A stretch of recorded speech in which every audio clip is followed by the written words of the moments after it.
vasto incendio sta divampando sul Carso, impegnate decine di squadre di soccorritori, evacuate famiglie a Doberdò del Lago, chiusa la A4 e la linea ferroviaria, preoccupazioni per l'elettrodotto e il metanodotto, traffico in tilt.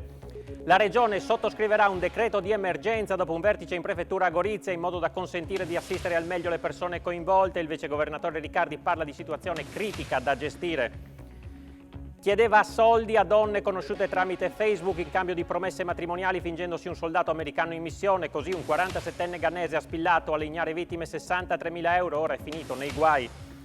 Giornata cruciale domani per il governo Draghi. Oggi una serie di colloqui anche con il presidente Fedriga. Confindustria Udine crede che il premier non lascerà l'incarico. Speriamo la sua sia solo una provocazione.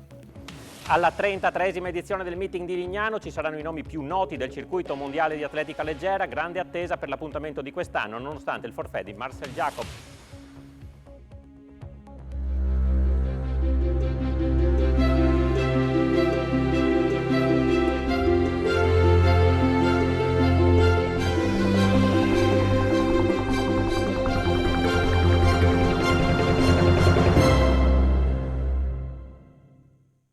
Buonasera e ben trovati a questa edizione del nostro telegiornale che apriamo con il devastante incendio che sta divampando sul Carso. Le fiamme stanno avanzando velocemente tra Monfalcone e Doberdò del Lago. Decine di squadre di vigili del fuoco stanno combattendo contro il rogo divampato questa mattina. Timore per la vicinanza al metanodotto della SNAM e all'elettrodotto di Terna. Il riepilogo di questa giornata nel servizio.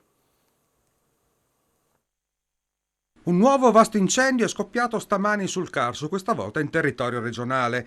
L'allarme è scattato poco dopo le 10 per l'innesco di diversi focolai. Stando alle stime dei vigili del fuoco, in meno di un'ora il fronte delle fiamme ha raggiunto i 10 km, interessando un'area da Doberdò del Lago fino ad Aurisina, passando per il Lisert.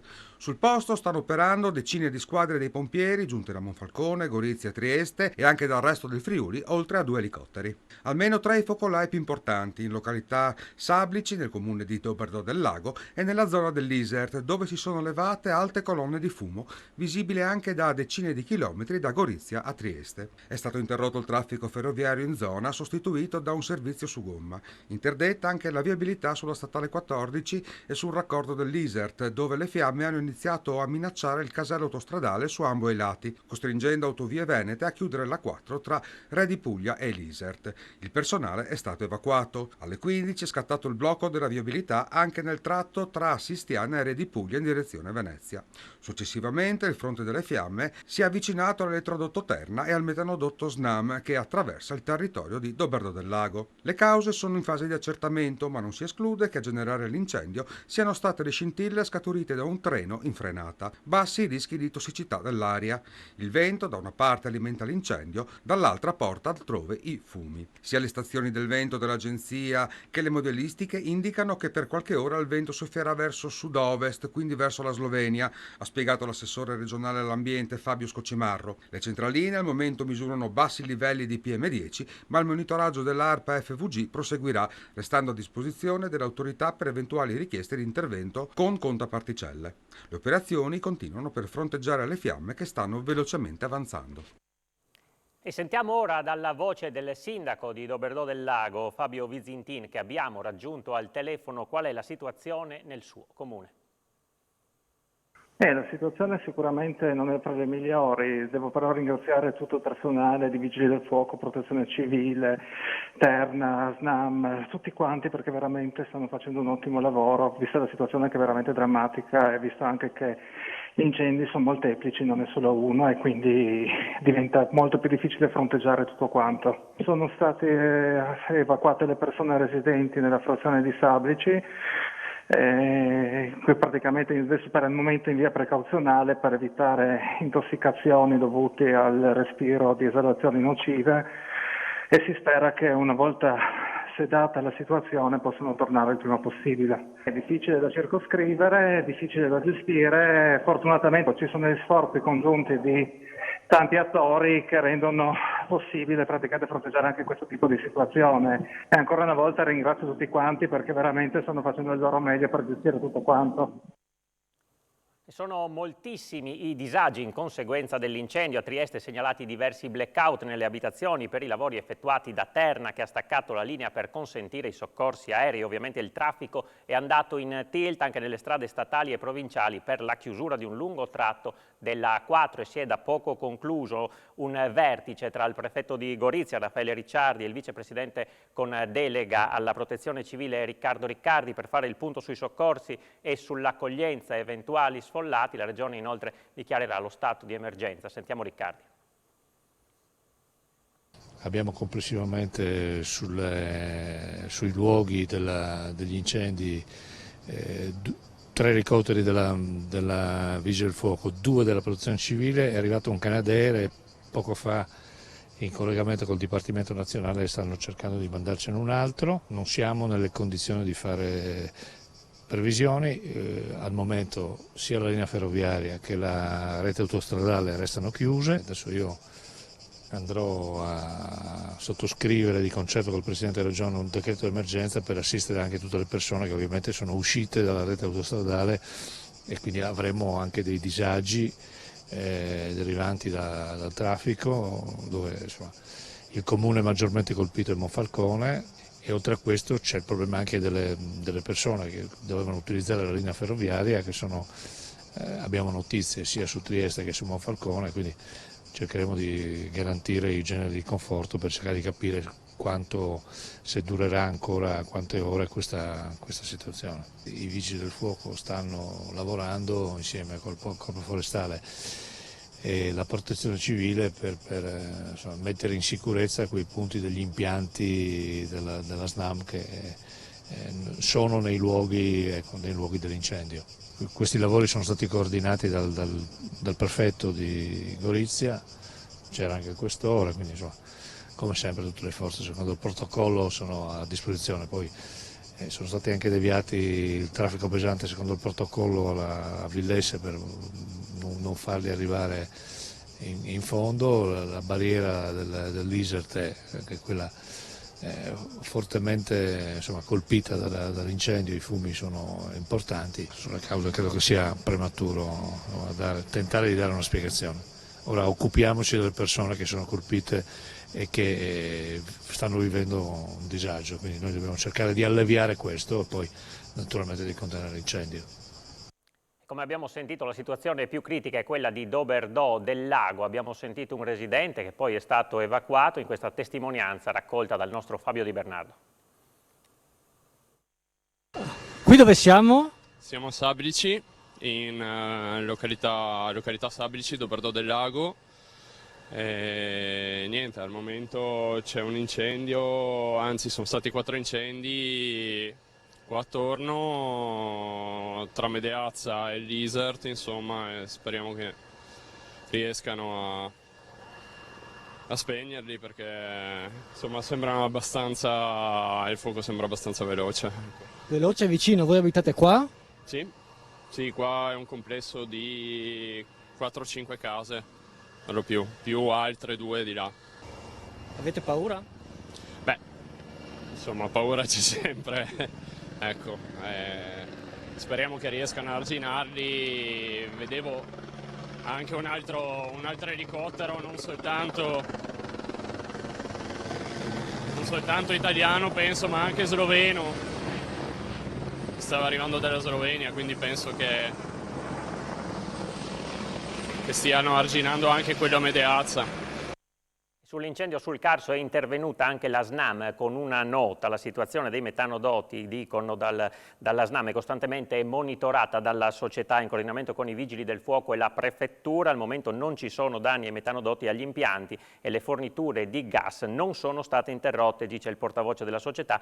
Intanto Terna ha disattivato alcuni elettrodotti in zona per facilitare le operazioni di spegnimento. Il rischio da evitare è che l'acqua finisca su linee attive. In questo caso la situazione potrebbe peggiorare. E fiamme anche a Caneva, in provincia di Pordenone, al confine con il Veneto. Un rogo è divampato in località Lama di Carpene e ha bruciato circa 2500 metri quadrati di boscaglia. Sul posto sono intervenuti i vigili del fuoco di Pordenone con il supporto dei volontari AIB e degli uomini del Corpo Forestale. L'incendio è stato domato non senza difficoltà.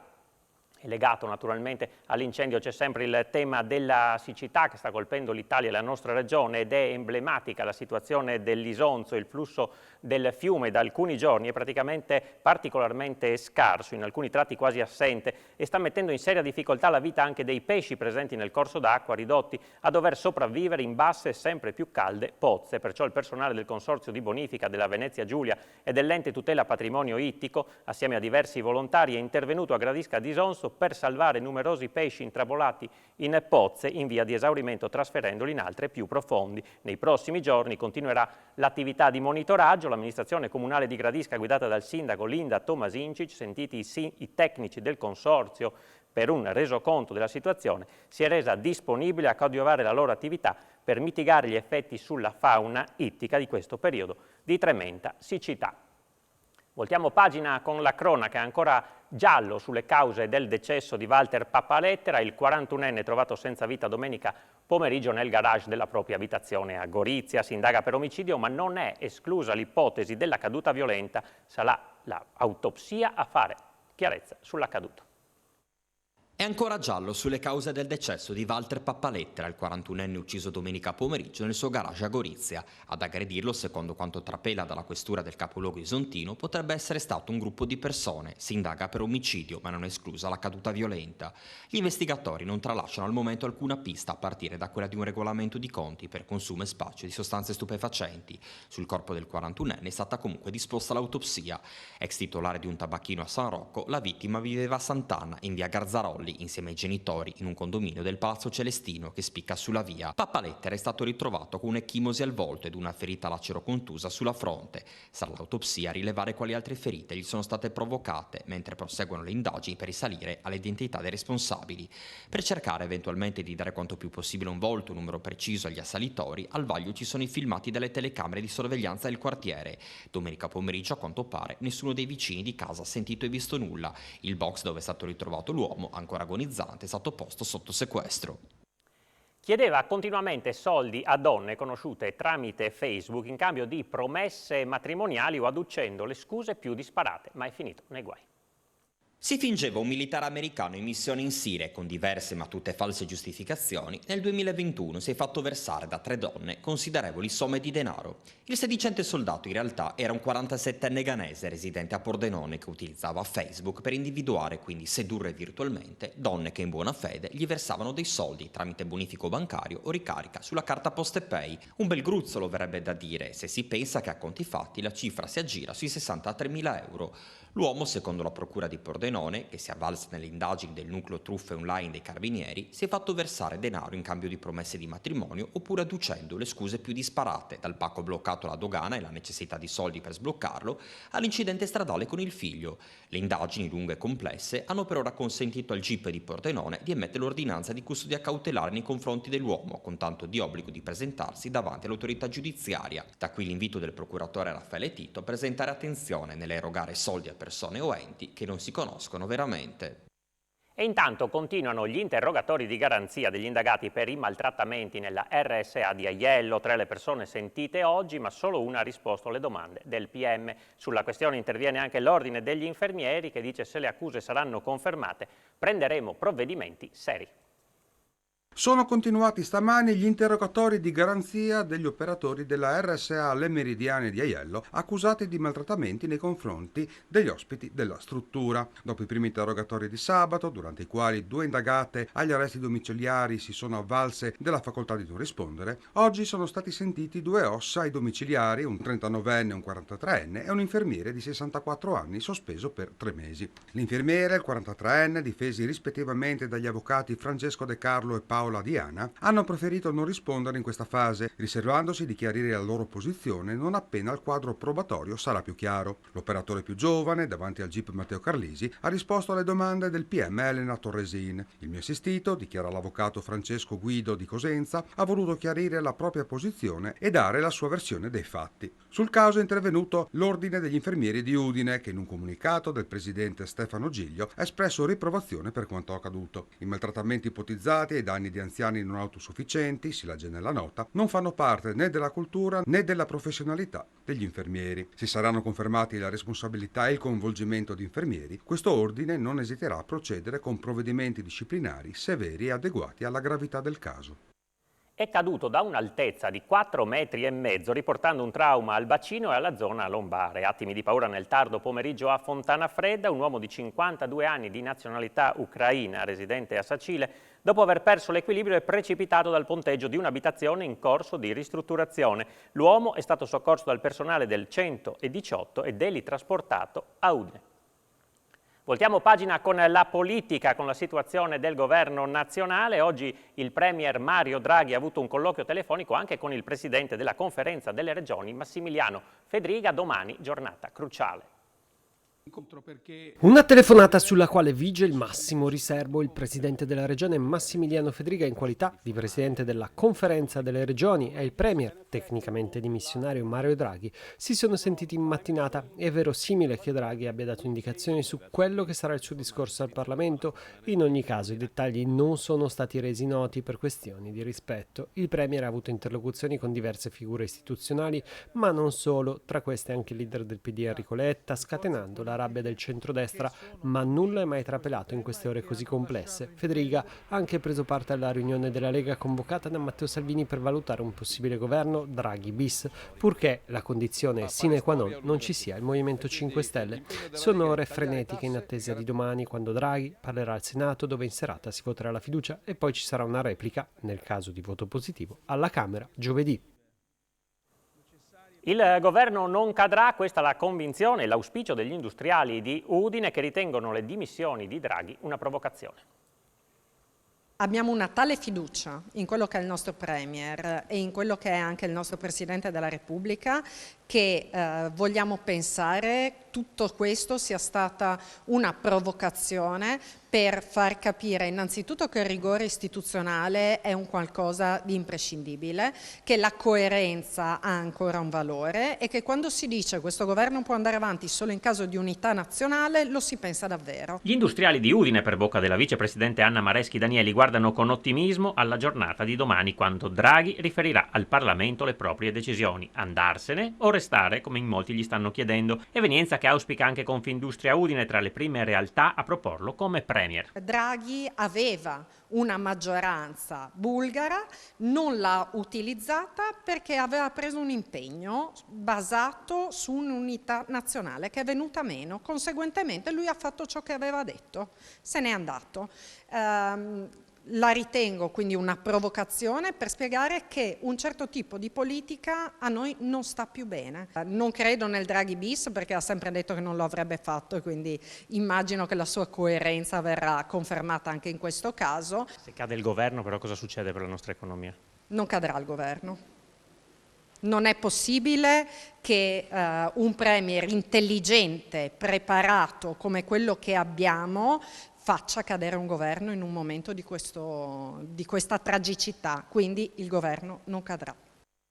E restiamo a Confindustria Udine, che oggi ha dato vita a un importante incontro sui temi della transizione digitale e dell'intelligenza artificiale.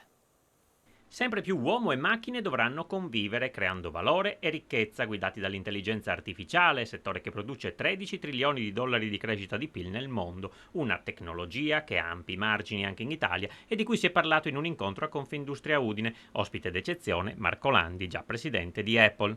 Andrà sempre di più a eliminare quei lavori di routine, quei lavori faticosi, quei lavori che sono pesanti, dando invece sempre di più la possibilità a creatività, a possibilità di un interfacciamento uomo-uomo con la macchina che diventa il mezzo per aiutare e facilitare il lavoro, ridurre il lavoro, prepararsi ad avere sempre di più capacità di poter gestire quella macchina, perché è l'uomo che deve avere il suo destino nelle mani, non lo può lasciare alla macchina. Nell'incontro è stato annunciato che gli industriali di Udine saranno di nuovo protagonisti il prossimo febbraio a Cannes al Festival Mondiale dell'Intelligenza Artificiale con una quindicina di aziende. Nel comitato d'onore, assieme ai big di Sony, Meta e al ministro dell'innovazione tecnologica Vittorio Colao, ci sarà anche Anna Mareschi Danieli. Noi dobbiamo anticipare, questo è il nostro ruolo, dobbiamo far vedere le best practice e dobbiamo fare di tutto affinché le produzioni della nostra manifattura aumentino il valore aggiunto. Ci spostiamo a Trieste. Varsila non farà passi indietro circa i licenziamenti, anche se la posizione dura del governo italiano e la scelta di Fincantieri, che potrebbe sospendere la collaborazione con il gruppo, verrà riportata dai vertici italiani a quelli finlandesi, che peraltro li avevano tenuti all'oscuro della volontà di chiudere.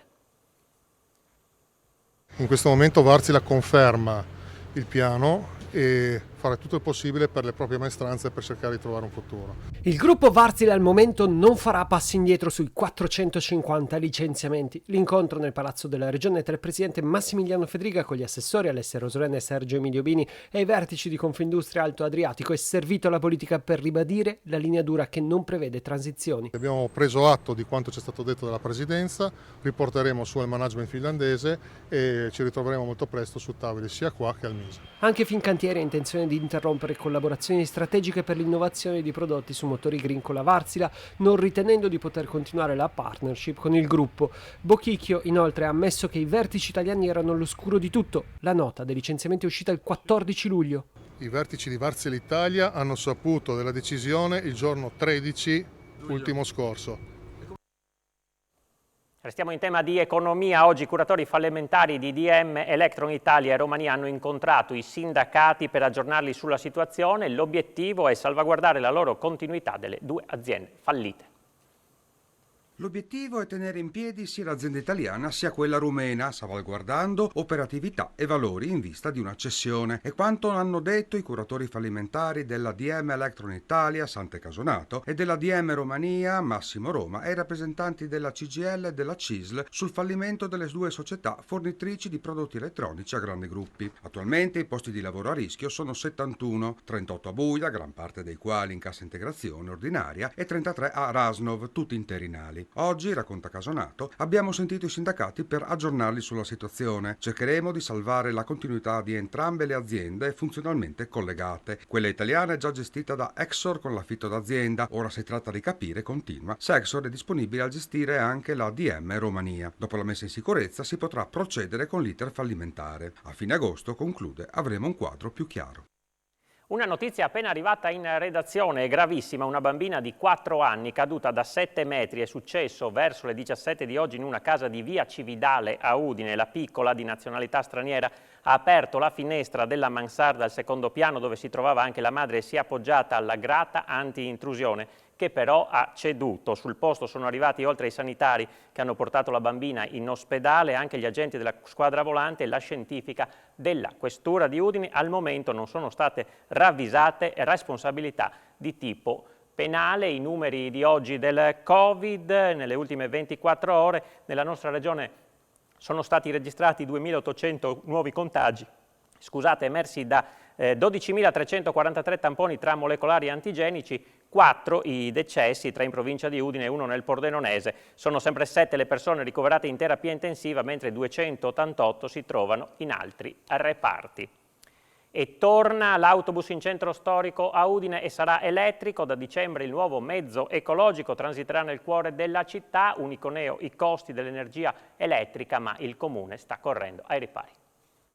Sotto l'albero di Natale gli udinesi troveranno un autobus elettrico, quello che animerà le vie del centro storico, ripristinando un servizio che era stato soppresso. Ripristiniamo l'autobus, un autobus elettrico, quindi non inquinante, di nuova generazione. Questa è la promessa che ci ha fatto Arriva Udine, che gestisce il trasporto urbano in città. E oggi in giunta abbiamo definito quali sono le vie che percorrerà l'autobus. Sono vie del centro, via Manin, via Vittorio Veneto, via Aquileia da una parte, dall'altra parte via Gemona, fino a piazza San Cristoforo. Quindi torniamo nel centro, evitando chiaramente la zona pedonale dove l'autobus non deve passare, però ripristiniamo un servizio a favore soprattutto delle persone di una certa età. Sarà un autobus silenziosissimo, alimentato dalle batterie, quindi elettrico, e che entrerà in servizio il mese di dicembre. Ma se l'ambiente ne risentirà positivamente, a spaventare sono i costi elevati dell'energia elettrica, per i quali il Comune sta correndo ai ripari. Noi siamo proiettati ad aumentare le superfici destinate agli impianti fotovoltaici, tutti e soprattutto i tetti degli edifici pubblici vogliamo posizionare dei pannelli per creare questa energia. Però ricordo anche che ci sono 2 grossi impianti che noi come Giunta abbiamo approvato, uno del gruppo Midolini e un altro che si troverà a ridosso della statale 56, per produrre sempre in modo ecologico energia elettrica. A Trieste si è tenuta la cerimonia per ricordare Eddie Cosina, agente di polizia rimasto ucciso nell'attentato a Palermo insieme ai colleghi della scorta e al giudice Paolo Borsellino.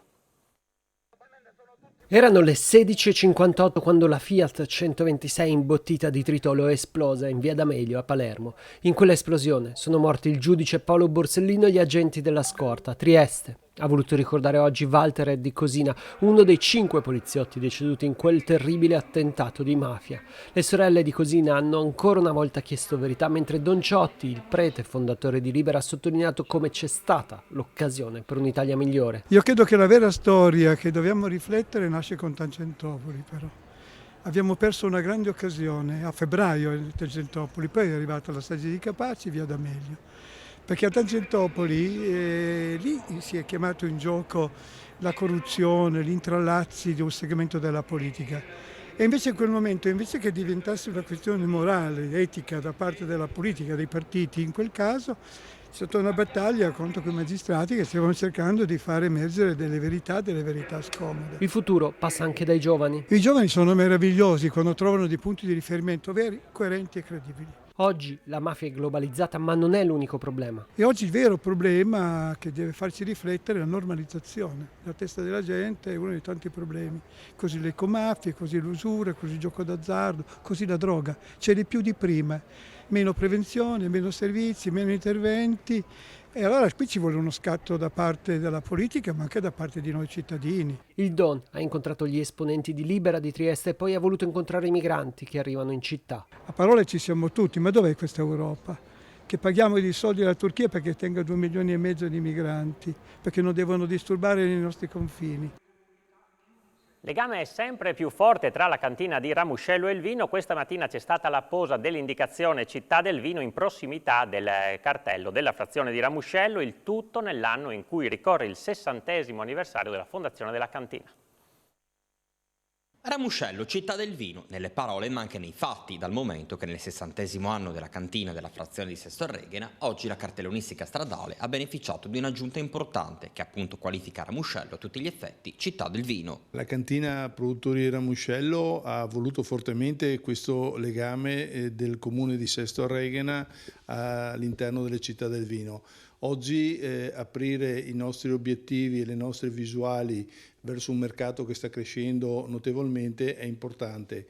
Sesto Reghena e Ramuscello sono delle località che hanno uno sviluppo turistico e enogastronomico di tutto rilievo, quindi per il momento questo passaggio è un passaggio importante, ma non sarà l'ultimo. Ritengo che sia una cosa importantissima entrare a far parte di questa grande famiglia che ha anche una grande storia. Ecco, una famiglia fatta di comuni, una rete di comuni che fanno delle proprie attività un fiore un occhiello. Il lavoro di squadra, di rete, con altre amministrazioni all'interno di alcuni consorzi che si occupano di peculiari aree tematiche, diventa la chiave di volta per costruire progetti per il futuro. Qui riusciamo a creare un connubio particolare che vuol dire storia, architettura, cultura, ma che alla fine anche ha delle grandi bellezze paesaggistiche, ambientali e anche naturalmente appunto agricole ed imprenditoriali.